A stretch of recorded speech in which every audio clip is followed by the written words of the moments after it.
שלום לכם וברוכים הבאים לסיפור הישראלי, הפודקאסט שדן בכל הסוגיות הכי בוערות בחברה הישראלית, אבל מזווית טיפה אחרת. ואנחנו בפרק הבכורה שלנו הפעם, נמצא איתנו שר האוצר, בצלאל סמוטריץ'. שלום לך בצלאל. שלום אוהד, גילוי נאות, ידידי, שותפי.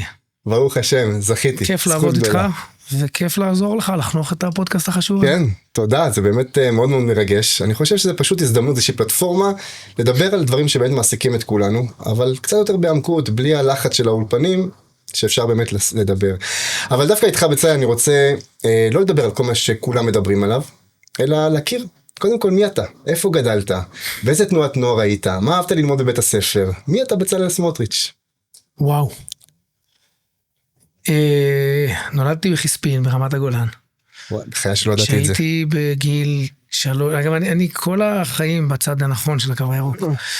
ואחר כך, כשהייתי בגיל 3, ההורים עברו לבית אל, גדלתי רוב השנים בבית אל, עד כיתה י"ב, ואז הם עברו ליתיר בדרום הר חברון.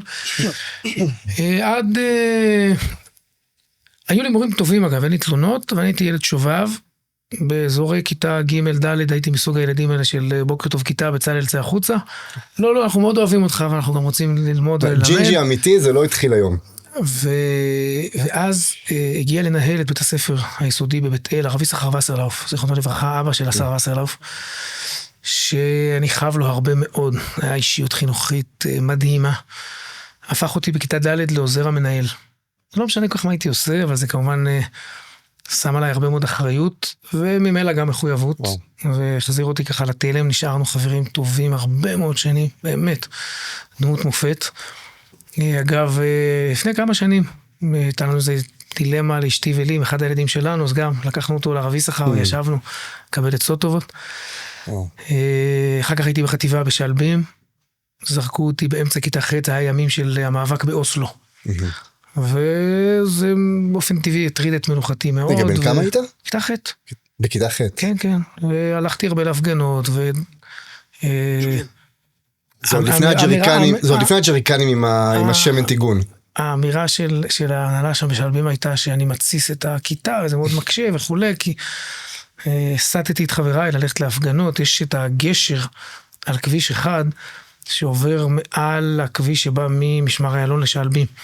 אז תמיד היינו בורחים לגשר לעשות הפגנות, להחזיק שלטים על נגד אוסלו, ואז בחצי שנה האחרונה של כיתה ח' הייתי בישיבה הגבוהה בבית אל, למדתי גמרא, נכנסתי לשיעורים של אבא שלי, ת' י' י' א' הייתי בישיבת צעירים, ישל"צ בירושלים, י"ב הייתי בסוג של שלף בבית שאן, שנה מדהימה. אחר כך מרכז הרב, קדומים, זהו, צבא ורגבים. והנהגה ציבורית זה משהו שידעת שזה הכיוון שלך? גדלתי בבית שבסוף הוא כולו, אתה יודע, עם ארץ תורה, בית של שליחות, של ערכים, אבא רב, אמא מורה, שניהם אנשי ארץ ישראל, עושים את זה בהתיישבות, אמרתי, רמת הגולן, בית אל, דרום הר חברון, בית מאוד מאוד מעורב, מאוד אכפתי. אבא שלי, כשהוא עוד היה במרכז הרב, היה רכז אזור צפון של גוש אמונים, כן, לפני הרבה מאוד שנים. היית בתנועת נוער אגב? ברחת לי מהשאלה הזאת. כן, כשהייתי בבית אל הייתה תנועת אריאל, גם הדרכתי בה, לא, אבל אחר כך שעברנו ליתיר, אז הדרכתי בבני עקיבא גם, חברה יבט. אגב, שתי תנועות טובות, אני לא אוהב את האוי ואבוי הזה. לא, אני צוחק, פשוט כמזכ"ל בני עקיבא, מחתינו אותנו בחוזה שאני חייב להגיד אוי ואבוי כשאני שומע תנועות אחרות. לא, אבל אני כן אגיד לך פה משפט מפתח שאותי מוביל הרבה מאוד שנים. תראה, אני באתי לפוליטיקה בשביל הציונות הדתית. באמת, בלי שאיפות גדולות, אני מאמין שהציונות הדתית היא התנועה שבסופו של דבר יכולה וצריכה להחזיר את מדינת ישראל על דרך המלך, אם תצטרך להרחיב על זה אחר כך, אבל בסך הכל תנועה שמצד אחד מחוברת באמת להוויה הישראלית, ולוקחת אחריות על כל מרחבי העשייה, עם ישראל רואה את זה עכשיו במלחמה, אבל זה שנים, אבל מצד שני, כן, בצד ההודעה הגדולה לקדוש ברוך הוא על מה שיש, ואנחנו גם יודעים שזה שלב באמצע, ויש לו הרבה מאוד לאן להתקדם, ואלה שני תנאים, כן, שאתה רוצה להניע גוף, אתה צריך להיות מחובר אליו, ולדעת אבל לאן אתה רוצה לקחת אותו. ומאוד כאב לי, הפיצולים והמחלוקות, ומילא, אנחנו גם קטנים ולא משפיעים, כי אנחנו כל הזמן מתווכחים, ואני באתי לפוליטיקה כדי לנסות לאחד את הציונות הדתית תחת איזושהי מדורת שבט, אבל המפתח לזה, זה להסתכל על הרבגוניות והעושר כדבר מפרה ולא מפריד, זה הבדל של צ'ופצ'י קטן בין ד' לה'.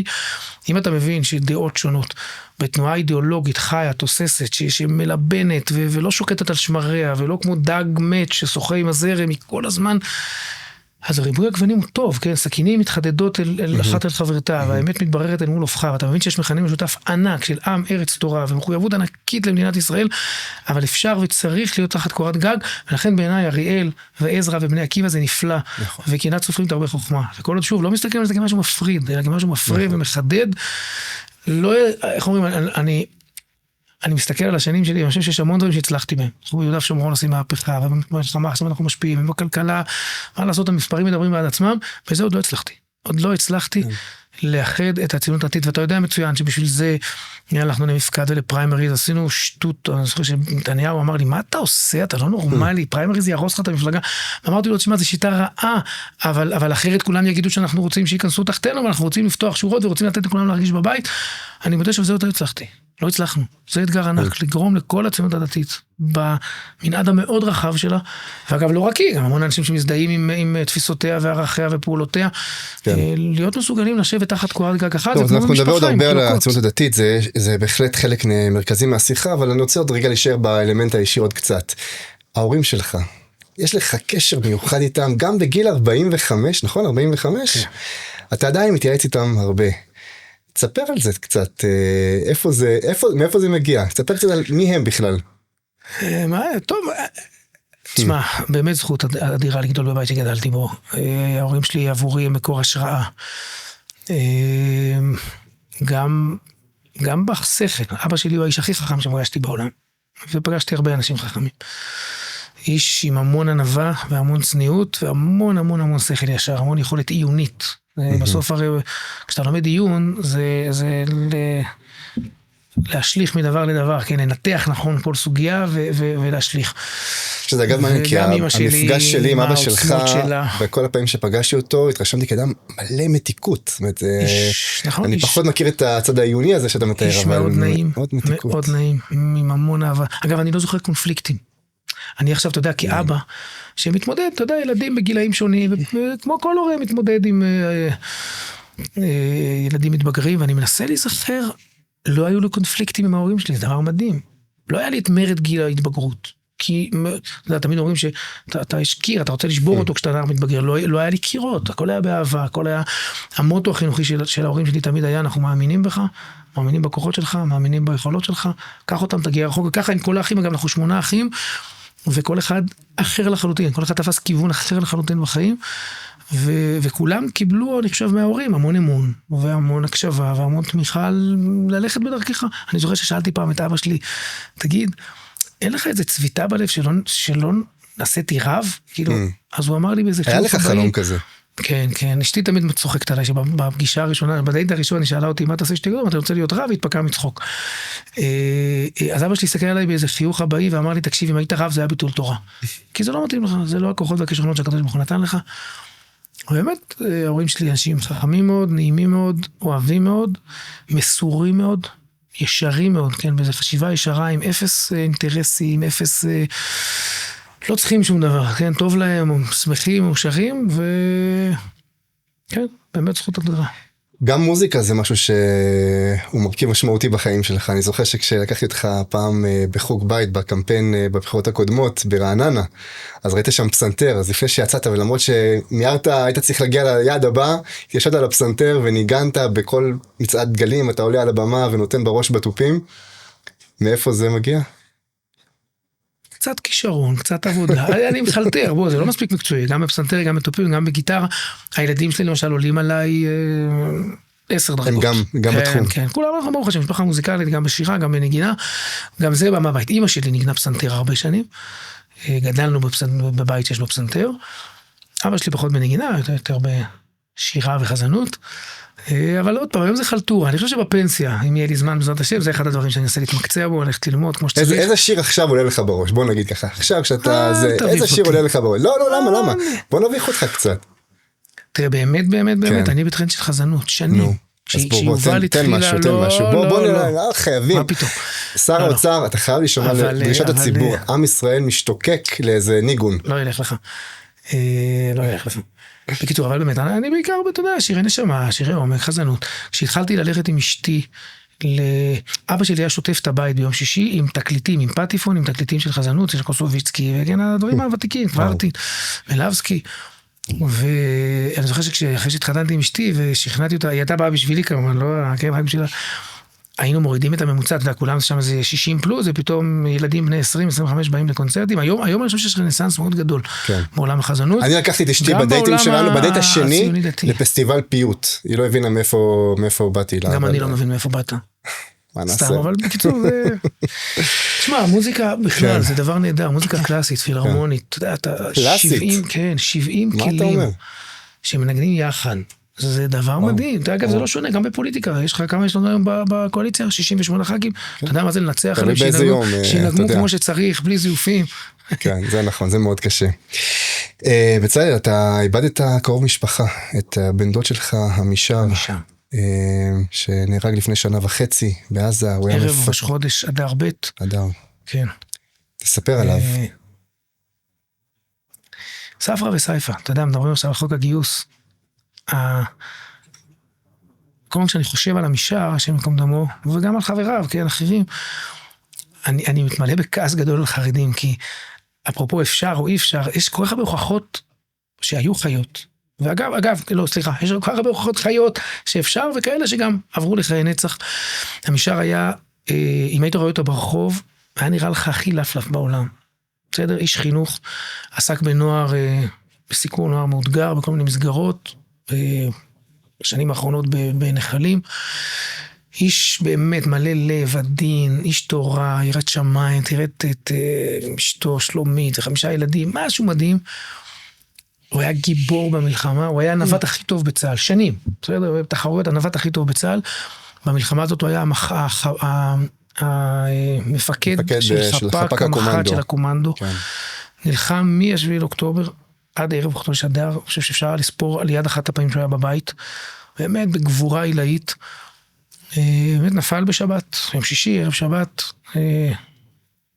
מוצאי שבת, אגב אני זוכר, אחד הדברים שהכי היו קשים לי, כמה דקות אחרי צאת שבת, ככה עוד לפני הבדלה וזה, אבא שלי מתקשר ומודיע שעמישר נפל, כמובן עצב גדול מאוד, חצי שעה אחר כך, הרב יצחק יוסף יצא עם האמירה האומללה הזאת שלו במוצאי שבת, על זה שנעזוב את הארץ ולא נתגייס, וכל כך כעסתי, עכשיו אתה מכיר אותי, אני לא מגיב לרבנים בפומבי, אני אומר, יזהרו בגחלתם, גם כשהם נורא מרגיזים אותי, גם כשאני לא מסכים פה הגבתי, כי זה, הניגודיות הייתה כל כך גדולה, כאילו, איך אתה לא מתבייש לומר את זה? כן, כאילו, מה? כן. ואתה יודע, אתה הולך מלוויה ללוויה, וכועס, כי אתה שומע בהספדים, אנשים שספוגים בתורה, וספוגים ביראת שמיים, וספוגים באהבת השם, וספוגים באהבת העם והארץ, וספוגים באחריות לאומית, וספוגים בתחושת שליחות, ובגבורה, ובעוצמה, ובנחישות. ואתה אומר לעצמכם, אנחנו יכולים, למה אתם לא?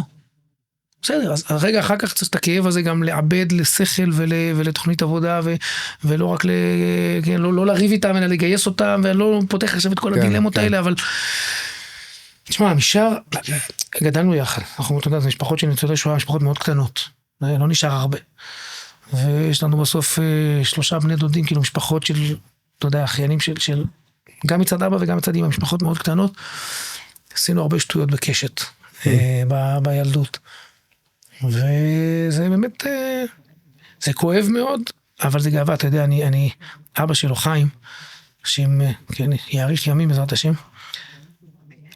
זה עוצמות שהן לא מעולם הזה, פשוט לא מעולם הזה.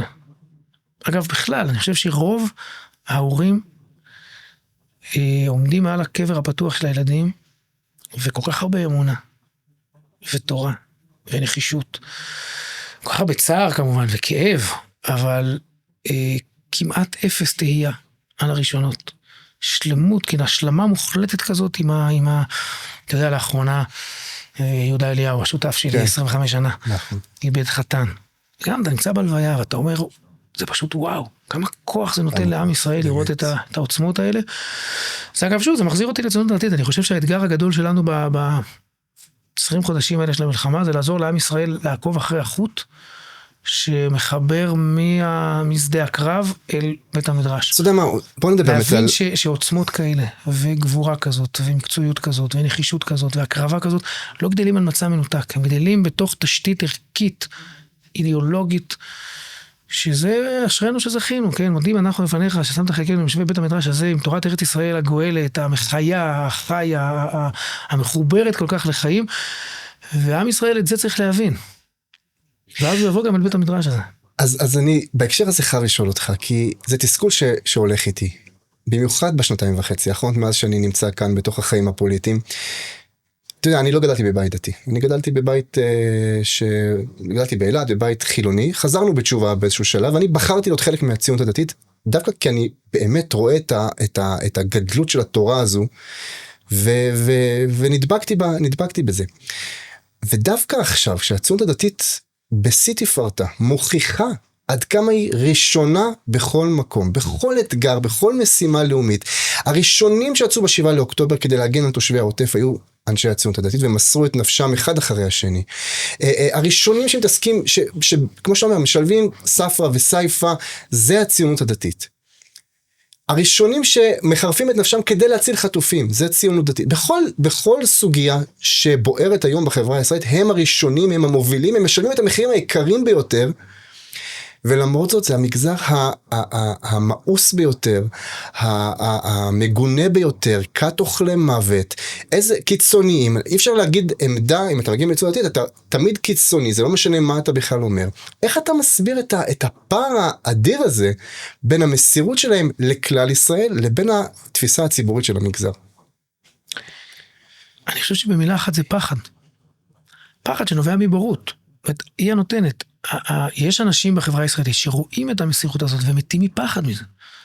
או כי זה מציב בפניהם איזושהי מראה. וההשלכות הן, אם אנחנו מסכימים שמה שמוליד כוחות כאלה ועוצמות כאלה ומסירות והקרבה ונחישות זה תורה, מה המשמעות של זה? עבורנו, עבור מדינת ישראל, שאלות של זהות, שאלות של שייכות. אני חושב שאתה יודע, יכולתי גם לומר במונחים רוחניים, גודל האורות, כך גודל הצללים. אבל אני מסכים איתך, הציונות הדתית עוברת דמוניזציה, כמעט הייתי אומר דה-הומניזציה שיטתית, קמפיין השחרה, תקשורתי, במשך שנים על גבי שנים על גבי שנים. אני עדיין חושב שהציבוריות כציבוריות היא אהודה. יש מותגים כמו בני עקיבא, שאנשים אוהבים אותם, מעריכים אותם, אבל בגלל שבסוף אנחנו מובילים, אנחנו ראש חץ בסוגיות שהן במחלוקת. אתה יודע, אני כל הזמן, אחד הדברים שהכי כואבים לי, זה שמאשימים אותנו בפלגנות. כן.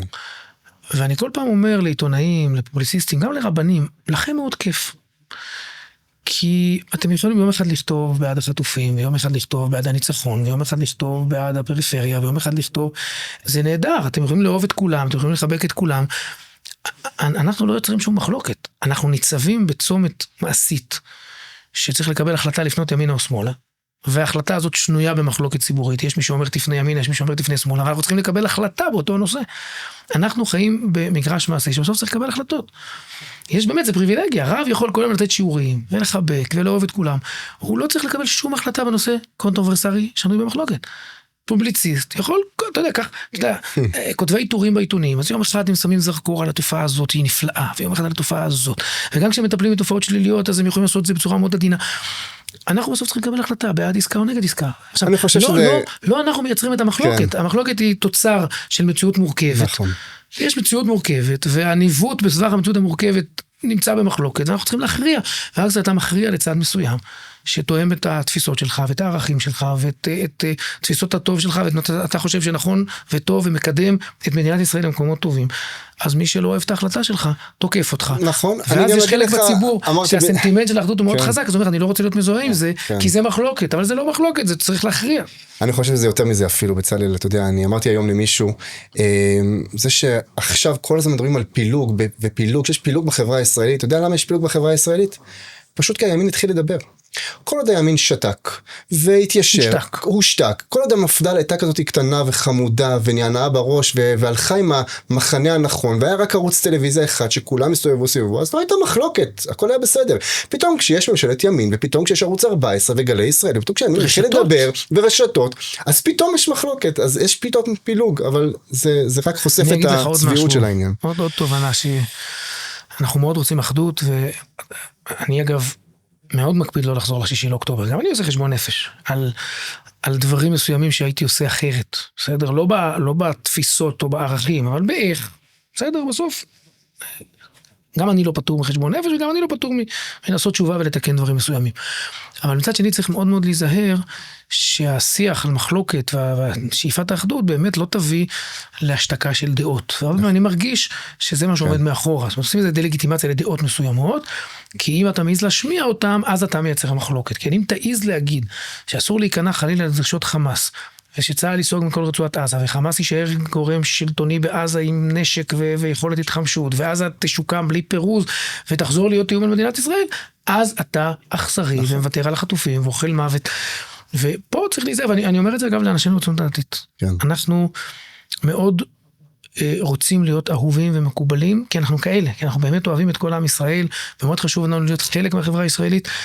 אסור בשום פנים ואופן שזה יבוא על חשבון עמוד שדרה, ועל חשבון זקיפות קומה, ועל חשבון גאווה שלנו, גאוות יחידה, במי אנחנו, במה אנחנו, במה ערכינו, במה אנחנו מקדמים במדינת ישראל, אגב, גם במה הישגנו, אין, זה אני אומר לך, אתה יודע, אני לא אובייקטיבי, וגם אתה לא אובייקטיבי. אין מפלגה בקואליציה הזאת שמממשת את ערכיה, כפי שאנחנו מממשים, ואגב, יש הרבה של קצת כואב להם גם בתוך הקואליציה הזאת. יש לנו השפעה עצומה על המהלכים של המלחמה הזאת, שמשנה מקצה לקצה, גם בתפיסת הביטחון של ישראל, וגם את המציאות הביטחונית שלה, בכל החזיתות. זה קשה, זה לוקח זמן, זה גובה מחירים, אבל זה שם אותנו במקום פי 1000 יותר טוב, מאשר ערב המלחמה, עם הרבה פחות איומים. מה שאנחנו עושים ביהודה ושומרון, אתה יודע, אוהד, זאת מהפכה שאי אפשר לתאר אותה. מה שאנחנו עושים בכלכלה, מה שאנחנו עושים בתקציב, מה שאנחנו עושים בזהות היהודית של מדינת ישראל, בחינוך, אתה יודע, זה גם השיח, כן, הקונפליקט הזה שהציונות הדתית נמצאת בו, אנחנו מאוד כלל ישראלים, אז לא נוח לנו להיות מגזרים, אבל מצד שאנחנו מבינים מה זה מגזרי. כשאני מכפיל את תקציב ישיבות ההסדר, אני מייצר את אותם חממות בבתי גידול, שמגדלים את הלוחמים, הגיבורים והנחושים והמקריבים האלה, שאחר כך נלחמים בכל החזיתות. וכשאנחנו דואגים לתנועות הנוער שלנו, וכשאנחנו דואגים לקהילות שלנו, כשאנחנו דואגים לחמד, אנחנו לא דואגים לעצמנו, אנחנו דואגים לעתיד של עם ישראל, ולעתידה של תנועה שהיא ראש חץ במדינת ישראל בהובלה של הרבה דברים, אגב, לא במקום. אני חושב שאני שר אוצר של כל אזרחי מדינת ישראל. לא היה מי שדאג למפונים ולניצולים ולמילואימניקים ולעסקים בכל רחבי הארץ. תקשיב, הייתי אתמול אצל מבקר המדינה, יחד עם אנשי מס רכוש וקרן הפיצויים, להסביר הטיפול שלנו בעם כלוי. תשים מספר, כמה כסף השקענו דרך מס רכוש בפיצויים מנזקים ישירים שהיו לאורך כל חרבות ברזל, מהטבח של שמחת תורה, ואחר כך הטילים שנפלו בדרום, בצפון, כולל כל החבילת תמיכה, כן, רצועת הביטחון שנתנו לעסקים בכל רחבי הארץ בתקופות השונות לכל אורכה של המלחמה, זרוק מספר. בלי המילואימניקים. בלי החבילה של המילואימניקים? בלי החבילה של המילואימניקים. הייתי אומר, יודע, 2 מיליארד. נו באמת. לא המספר של אנחנו מתקרבים ל-30 מיליארד שקלים. שילמנו 19 מיליארד שקלים נזק עקיף, כן, אותה תמיכה בעסקים. אגב, 70% מזה עסקים קטנים. אם אתה מצרף עסקים בינוניים, זה 90% מהכסף הזה הלך לעסקים קטנים ובינוניים. בסדר? שילמנו מיליארדים שיפוי על נזקים ישירים. המילואימניקים היה 9 מיליארד ועוד 9 מיליארד ועוד 3.5 מיליארד, וראית את ההחלטה נהדרת, העברנו עכשיו על המגרשים למילואים. עושים את זה? כי צחקו עליך כשאתה אמרת שאתה רוצה כלכלה בעזרת השם.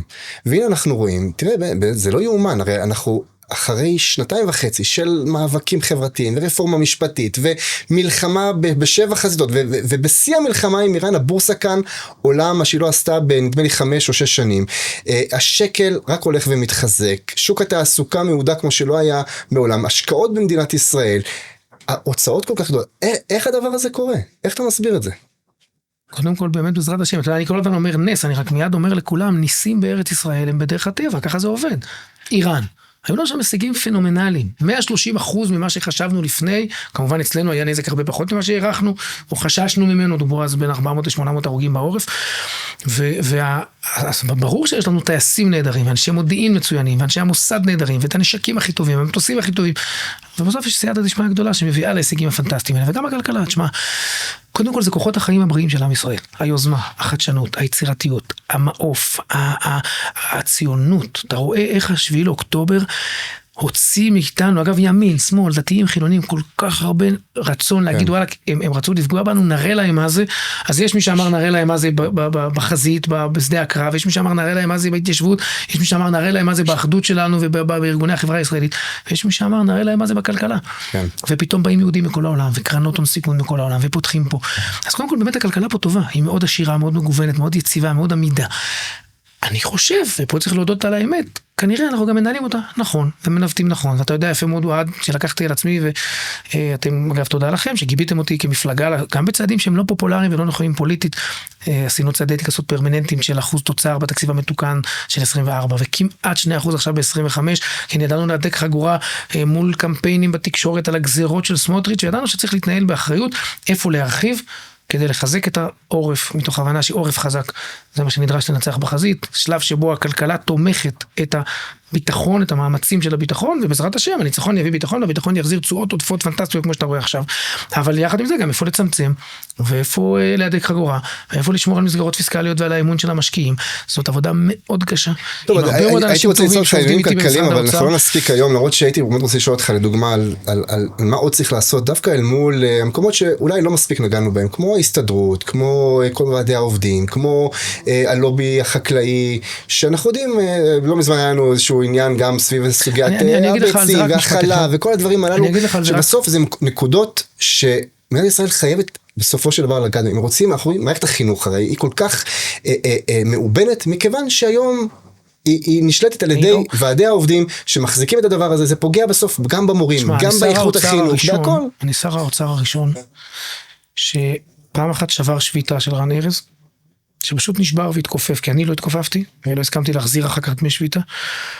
כופפתי את ארנון בר דוד בבית הדין לעבודה, הלכתי עד הסוף וניצחתי, אני מזכיר לך שהוא עשה את השביתה הפוליטית על הרפורמה, כן, עילת הסבירות, וניצחנו אותו בבית הדין, ואני מסכים איתך שיש המון מה לעשות. אני כן אגיד לך בצד השני של המטבע, שאני כשהתחילה המלחמה, חשבתי שעכשיו שמים בצד קונפליקטים, אני קראתי לזה תקציב של אחדות, צחקו עליי.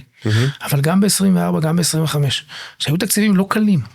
היה מאוד חשוב לי להגיע לכנסת עם הסכמה של שלטון מרכזי, שלטון מקומי, ביבס, כן, מרכז שלטון מקומי, הסתדרות ונשיאות המגזר העסקי, כן, מעסיקים, עובדים, שלטון מרכזי, שלטון מקומי, באנו ביחד עם עסקת חבילה, באנו איתה לכנסת, יש בזה אמירה משמעותית מאוד כלפי עם ישראל, כולנו תחת האלונקה, כל אחד תורם את חלקו, ואנחנו עושים את זה ביחד. זה לא מעלים את המחלוקות, אנחנו נחזור למחלוקות האלה, אבל דבר בעיתון. אתה לא מצטער טיפה שלקחת את משרד האוצר, כי אנחנו יודעים שהרי דיברנו על דימי המפד"ל העליזים, אתה יודע, כשהפוקוס היה לקחת את משרד החינוך ומשרד הדתות, שאתה הולך ואתה גוזר סרטים ומחלק תקציבים, אז כולם אוהבים אותך, ואתה בקונצנזוס, ואתה לא מעורר מחלוקות, והכל בסדר, וכשאתה במשרד האוצר, בסוף בוא, כחלון לא שרד את זה. נתניהו כשהיה שר האוצר, אנחנו יודעים, נראה לי הוא קיבל את 12 מנדטים יד אחרי אותה קדנציה, זאת אומרת, זה לא נגמר טוב. אני אתן לך רגע את הניתוח למה זה קורה, ואני אסביר לך למה אני מאושר שלקחתי את התיק הזה. זה נכון שזה בית קברות פוליטי מסיבה נורא פשוטה, כי משרד האוצר הוא לא מפעיל, נכון, הוא מתקצב משרדים אחרים. בסוף שבונים בית חולים, שר הבריאות יגזור את הסרט, שסוללים כביש שר התחבורה יגזור את הסרט וכן הלאה. כשאין כסף, אז תמיד אומרים, ההוא למעלה, הרשע הזה שר האוצר, לא נתן לנו תקציב. וגם כשאתה נותן, אז זה אף פעם לא מספיק. נכון, ומה שנתת את הקרדיט תיקח מישהו אחר. אבל תשמע, אני לא מצטער לרגע משתי סיבות. א', לנווט את הכלכלה הישראלית במים הסוערים האלה, זו זכות עצומה. בסוף בלי כלכלה אין מדינה, ובלי כלכלה אין צבא ואין ביטחון. ואני שואל את עצמי הרבה, מה הקדוש ברוך הוא שם אותי פה? באמת לא הבנתי לשחק בכלכלה. אם הקדוש ברוך הוא שם אותי פה עכשיו, כדי שאני במשך 20 חודשים יוכל להגיד לראש הממשלה, תהיה רגוע, תמשיך את המלחמה עד הניצחון, מה שצריך, אני דואג לכלכלה, הכל בסדר, יש מי שיטפל בזה, אל תסתכל אחורה, ואני מזכיר לך, היה קמפיין ענק על קריסת הכלכלה, שהמטרה שלו הייתה לעצור את המלחמה. באו ואמרו, חייבים לעצור את המלחמה, כי הכלכלה תקרוס, ואני אמרתי לראש הממשלה, הכל בסדר, זה מנוהל, לך קדימה, אבל מעבר לזה. זה משרד עם יכולת עשייה ענקית. תשמע, את המהפכה שאנחנו עושים בהתיישבות, לא הייתי עושה בלי משרד האוצר. תשמע, היום עם ישראל כץ אני עובד באמת נפלא. עם גלנט היו לי כל הזמן חיכוכים. הכוח שלי כשר אוצר, חייב אותו לקיים את ההסכמים הקואליציוניים, יכולת להשקיע. אותו דבר בחינוך, אותו דבר בזהות, אותו דבר בערכים, אותו דבר בהתיישבות. שמה, אנחנו עושים מהפכה בנגב בגליל. מה אתה חושב? היכולת שלי לריב עם גולדקנופ ולהתעקש על זה ש50% מכל מכרזי מחיר מטרה הולך למילואימניקים, כי כשר אוצר אני חייב, בלי חתימה שלי, כן, על כל החלטת מועצתכם, הוא צריך לחתום, אני צריך לחתום. אין לו החלטה. יש לי המון כוח, המון מנופים, לקדם את המילואימניקים, לקדם את ההתיישבות, לקדם את הזהות היהודית, לקדם, שמה, הנגב גליל, מה שאנחנו עושים, זה מהפכה, זה מהפכה. אנחנו מקימים עכשיו עד 11 יישובים בנגב, לא עשו את זה עשרות שנים במדינת ישראל, 2 או 3 גרעינים יעלו עד סוף השנה עם אורית. יש פה דברים מדהימים שאתה יכול לעשות כשר אוצר. בעצם יש לך השפעה על כל המשרדים, כי כל המשרדים צריכים אותך. והתן וכך הזה, הוא יכול להיות השפעה. עכשיו, באמת, בשביל מה באנו? הרי הפוליטיקה היא אמצעי, והמטרה היא לקדם את ערכי עם ישראל, ארץ ישראל, תורת ישראל, שיהיו הערכים המובילים במדינת ישראל. וזה כוח אדיר שאין לו תחליף. טוב, אז אנחנו נעזוב רגע את ענייני הכלכלה, וכך אותנו, אנחנו אחרי מלחמה שבאמת ניסית, עם הישגים שאי אפשר לתאר. אני חושב שהציבור עדיין לא מבין את היקף אין באננס מכיר בניסו. ההישגים, זה הרגיש בדיוק כמו איזה טיול בפארק, כאילו כן, אז עכשיו כמו שהמטוסים שהולכים לתקוף בעזה, אז הם הגיעו גם לאיראן, באמת חוסר הכרה של עוצמת הנס שפגשנו, ותיקח אותנו קצת רגע, דווקא אל מאחורי הקלעים, של הרגעים שהתחוללו שם בבונקר, או איפה שלא ישבתם, סתם, המשפחה שלך אפילו, היא ידעה לאן העסק הזה הולך, מה היה שם? זה אחת החוויות הכי מכוננות, זה הצורך לשמור סוד. סוד גדול, זה לא סוד קטן, הרי אנחנו חצי שנה לפני, בערך 3 דיונים בשבוע, כן, הערכות לאיראן. מהרגע שהחלטנו שאנחנו הולכים לדבר הזה. ובכל הזמן הזה המשפחה שלי לא יודעת כלום.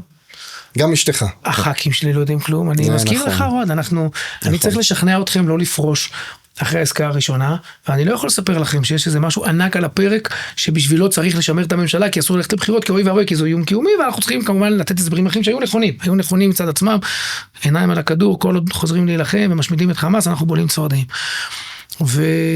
והצוות שלי לא יודע. אתה יודע, אתה מכיר אותי, אני מאוד לא סוליסט, אני את הכל עושה עם אנשים שהולכים איתי הרבה מאוד שנים, והם לא יודעים כלום. זה דבר מדהים. אתה יודע, הרי התפרסמו הסנקציות שבריטניה וזה הטילו עליי בשבוע שלפני. אז אני יושב עם הצוות שלי, ואנחנו עושים ישיבת חשיבה ביום חמישי בבוקר. הרי בלילה תקפנו. ואני אומר להם, כן, אני אקבע עם ראש הממשלה דחוף למחר, ונביא החלטת ממשלה ביום ראשון, שחייבים להגיב על הסנקציות, גם מול הרשות, גם מול בריטניה. שאתה יודע שזה בכלל לא הכיוון. כן, ואני אומר לסריה, בסדר, תקבע עם ראש הממשלה פגישה, תגיד שצריך דחוף, מחר ביום שישי פגישה, ואני יודע שביום חמישי כל הקלפים נטרפים. אשתי מקבלת טלפון ב2:55 בלילה. כן, הרי ב3 היו אזעקות, הטילים שלנו פגעו, ואומרים לה, יש לך 15 דקות להעיר את הילדים, לארוז תיקים, ועוד 15 דקות מחכה לך רכב של מאבטחים בחוץ, לוקחים אותך מהבית, כי לא בטוח פה, ואז מעבירים כל יומיים מבית מלון לבית מלון, שלא ידעו איפה אנחנו. זה לא קל, אתה יודע, לי לקח זמן להבין למה זה היה כל כך קשה באמת לאשתי ולילדים. אתה יודע, החיים שלנו הם מאוד פתוחים וציבוריים, ואין פרטיות, ויש הרבה שערות, ובסוף הבית זה כאילו, המקום היחיד שקצת... ביתו של אדם ומבצרו, כאילו זה המקום של השפיות, ואז תחשוב שפתאום הבית הזה, שהוא העוגן היחיד, בתוך 10 שנים של שערות, ובחירות, ופוליטיקה, ופתאום הבית הזה הוא לא מקום בטוח עבורך. אתה צריך לצאת ממנו, ולעבור דירה ממקום למקום. עכשיו, אתה יודע, זה לא נורא, אבל זה קשה. אז א' דרכך הזדמנות להגיד תודה רבה לאשתי ולילדים. באמת, שנוסעים איתי בנטל הזה, שהוא קשה, הם בקושי רואים אותי, ואני, גם כשרואים אותי, לא תמיד יש מצב רוח. אתה יודע, אנחנו בני אדם. זה, תחשוב, שבת, סעודות וזה, ופתאום לקראת סוף שבת, הראש שלי, אשתי תמיד אומרת לי, אני שמה לב, הראש שלך התחיל לעבוד, תכף תצא שבת, ואז אין מצב רוח פתאום. ואין פרטיות. אין לשבת עם אשתי בבית קפה, כי כל דבר זה סלפי וזה, ואין ללכת עם ילדים רגע בטיול, ולהיות רק אבא ואמא והילדים, כי בכל מקום מכירים אותך. אז תודה להם, באמת על הנסיעה בעול, אני אומר שגם אתה מתחיל לחוש את זה בשנתיים וחצי שאתה פה, אבל ברוך השם, אני חושב שאנחנו מאוד שלמים עם זה, כי אנחנו יודעים שאנחנו עושים דברים טובים, וכולנו גדלנו אל תוך זה, ואני אגיד לך את האמת, אנחנו גם מקבלים הרבה מאוד אהבה מעם ישראל. אתה יודע, זה מתחלק נורא, יש lovers והייטרס כאלה, אז יש מי שלא אוהב אותנו, אבל ברוך השם בציבור שלנו מקבלים הרבה אהבה, והרבה תמיכה והרבה גיבוי. אני עובר לקדומים. וזה... נותן כוחות. בפרט זה קצת יותר מורכב. אני חושב שגם לא, באפרת. לא, אני צוחק. מקבלים הרבה אהבה. בזמן, אני לא יודע אם הרבה אנשים יודעים, אבל אני חושב שבקדנציה הזו, אתה קנית הרבה מאוד שעות עם שעות נתניהו. אתה אפילו הייתי אומר שאתה אחד השרים הקרובים ביותר אליו, נמצא בתוך הצוותי התייעצות הכי אינטימיים, הכי מצומצמים. א', איך ראית אותו בימים האלו של המלחמה, ויש עכשיו שמועות שראש הממשלה הולך ומתחזק, אז אתה מעניין אם אתה הבחנת בתופעה הזאת גם. תשמע, אני הרבה שנים מאוד מעריך את נתניהו. היו לי איתו הרבה ויכוחים, הרבה מחלוקות, היו לנו גם תקופות ככה של עימותים. אני כל השני, אגב, גם כשהייתי באופוזיציה, כשעוד היינו עם בנט, את חטאיה אני מזכיר היום. לא משנה, כשהייתה הממשלה של ביבי וגנץ, גם אז יצאתי להגנתו אל מול תפירת התיקים שלו, ואני הייתי מאוד מאוד ענייני מולו. תראה, הוא איש מאוד חכם, מאוד מוכשר, מאוד מנוסה, ידען, יש לו זיכרון פנומנלי. הוא מדינאי גדול, יש לו יכולת זיהוי וקבלת החלטות מדהימה, ועוד פעם יש גם הרבה מקומות שבהם אני לא מסכים איתו. קודם כל אני לומד ממנו הרבה. זה התחיל עוד, אתה יודע, שר אוצר וראש ממשלה תמיד עובדים הדוק מאוד, כי זה, אתה יודע, זה שום דבר לא זז בלי הכסף, אז זה מאוד התחזק במלחמה. אני חושב אגב שהוא עבר, כולנו השתננו, אני לא חושב שמישהו יכול לתת חוויה מעצבת ומטלטלת כזאת לעבור לו ליד האוזן. גם הטרגדיה והאסון הנורא ותחושת האחריות וכולי של 7 לאוקטובר, וגם כל מה שקורה מאז, אני לא חלמתי מעולם שאני צריך לקבל החלטות כאלה של חיים ומוות, ובאמת דילמות מאוד מאוד מאוד קשות. אני כן יכול לומר שהוא מאוד ענייני, מאוד נחוש, מאוד מבין את כובד האחריות, ויודע לשים בצד שיקולים פוליטיים ולהתנהל נטו עם מה הוא חושב שטוב ונכון, ואגב לא תמיד אנחנו חושבים אותו דבר, כי הוא חשב שעסקה היא נכונה, אני חשבתי שהיא שגיאה. נלחמתי, עד שהבנתי שאין מה לעשות, רוב חבריי רוצים את זה, ואני לא יכול לפחות את דעת המיעוט שלי על כולם. ואז נכנסנו לשאלה, אז איזה ערבויות אנחנו מקבלים, איזה בטוחות, איזה החלטות, ואיזה... אגב, שיח שאנחנו מנהלים גם עכשיו, זו השאלה, תהיה עסקה, לא תהיה עסקה, לאן זה ילך. יש לנו שיחות באמת מאוד כנות, מאוד פתוחות. בצלאל, למה אנחנו כל כך מפחדים לנצח? אני שואל את עצמי את השאלה הזאת כל הזמן. אתה יודע, בעסקה הקודמת... אני לא חושב שזאת ההגדרה. אתה לא חושב שזאת ההגדרה? לא פחדנו. אנחנו לא מדבר אנחנו. אני מדבר משהו, מרגיש לי שיותר קל לנו לנצח את איראן, מאשר להשמיד את האויב הזה הקטן שנמצא לנו בחצר האחורית. אני חושב רגע רוחנית, כי בסוף לנצח את איראן זה קל. לנצח במלחמת 6 ימים, להשמיד את כל חילות האוויר של צבאות ערב, זה קל. להניף את הדגל על הר הבית הרבה יותר קשה, כי זה בעצם אומר שזה דורש ממני משהו שלנצח את איראן, זה מפעיל את אותו שריר שהפעלתי 2000 שנה של לשרוד. להניף דגל על הר הבית, להגיד עזה היא שלי, יהודה ושומרון זה שלי, דורש מאיתנו איזשהו משהו שאנחנו קצת אולי עדיין נבלים ממנו. לא, זה אתה ודאי צודק, אבל זה שלב אחד אחרי הניצחון. לבוא ולהגיד עזה שלנו, אנחנו גם נתיישב בה, כי חלק מארץ ישראל, זה בוודאי קשה להרבה מאוד אנשים להגיד, אבל גם הניצחון, אני חושב שיש פה 2 מרכיבים, אחד זה החטופים, תראה, בלבנון עבדנו בצורה תקיפה מאוד ולא חשבנו לנצח.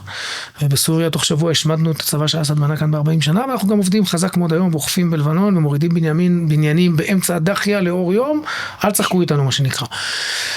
במובן הזה שינינו לחלוטין את תפיסת הביטחון, אין יותר החלה, אין יותר קונספציות, אין יותר ניסיון להבין מה הכוונות של הצד השני, ולספר לעצמנו סיפורי אלף לילה ולילה שחמאס מורתע.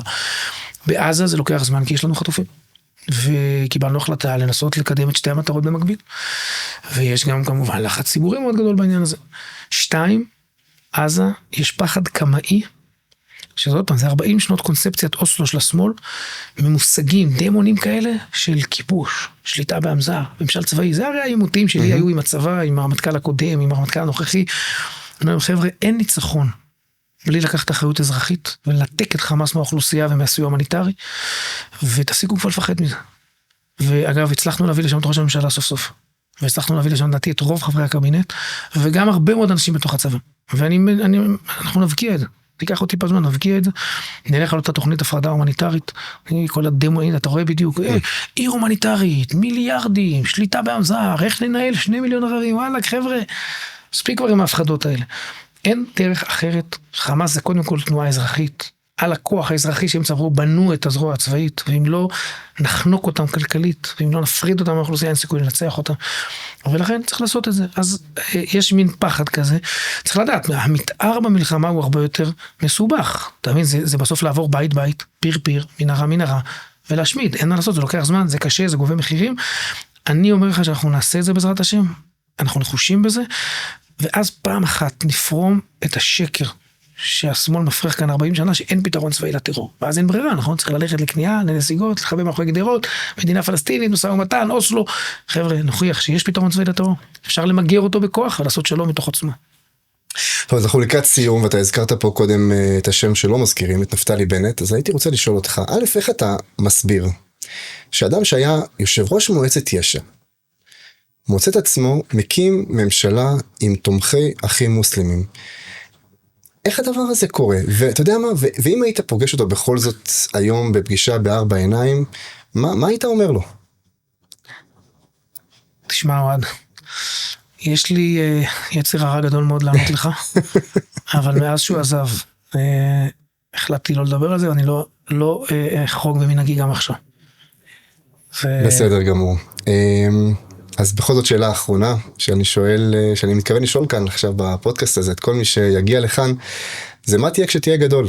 אז מה תהיה כשתהיה גדול בצלאל סמוטריץ'?